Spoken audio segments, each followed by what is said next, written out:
talk about something that a lot of trainers do not do that will help in this situation, and that is like doing a really, really thorough exam or testing them out. So if somebody comes in the door, there's many reasons why you want to be doing this, and it doesn't have to be crazy complex. But what you want to be doing is grabbing data for movement patterns. You also want to be grabbing data maybe if they're doing things from a nutritional standpoint or body composition stuff. Any way you're working with them. Whatever, you want to have, data, objective data that actually tells you where that patient is quantitatively.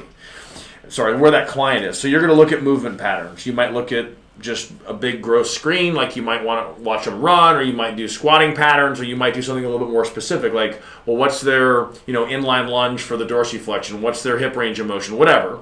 You want to have these things because, number one, it's going to keep you honest, because when you retest those 2 months, 6 months later, if they didn't change, then that's going to be a huge kick in the groin, and you have to then optimize your system and go, okay, well, that didn't work. Like, whatever we were doing didn't work. What's the problem? And then you actually get better that way, okay? The other thing is that experience to a client that walks in your door, where you sit down with them, and they do a really good job of this at Peak.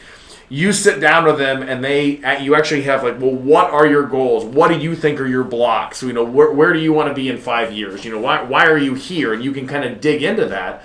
Then they see that. Then they see you do this movement test stuff. And then they see you do actual more of like a performance side. Like a simple one might be a 5-rep max in the deadlift or whatever, or it could be a mile run. It doesn't matter. Like whatever you want to do, whatever their goals are, whatever your thing is, you want to capture metabolically, how are they? You might care about speed and explosiveness, movement-wise, but capturing all of that is going to be incredibly impressive for the client. And so they're going to be like, man, this is amazing. He didn't just kind of come in and say something and then go. And then the last reason why it's beneficial is once you know where that client's strengths and weaknesses are, well, now you can actually, in a more targeted way, get them to the destination. So if they round their back over, they have a butt wink at the bottom of a squat, okay, you can tell them to not do that 1,000 times. But if you realize that their dorsiflexion sucks and you correct that, their butt wink gets better way faster. So now when you go back and you test again, now you have objective measures showing that. So not only is it impressive experience, a powerful experience for the client coming in to see you, now you have data that's going to keep you honest. You have data that can prove to the medical professional that client that they send you is actually getting better. And the data will help guide you to get that client where they need to go faster than if you're just sort of writing hard workouts. Yeah. Right? That's the difference. So I think a lot of personal trainers and a lot of strength coaches, for whatever reason, they just don't do it, and it's possibly too daunting.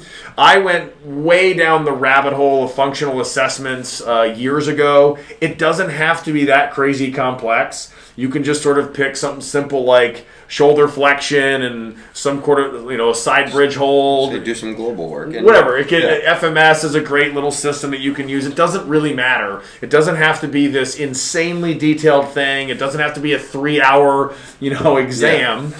But having something that you're doing consistently with all of your clients, and to be honest with you, I would say something that you hand back to them so that they're like, hey, here's where your goals were. Here's where the things that we have to target, that we have to address these to get here.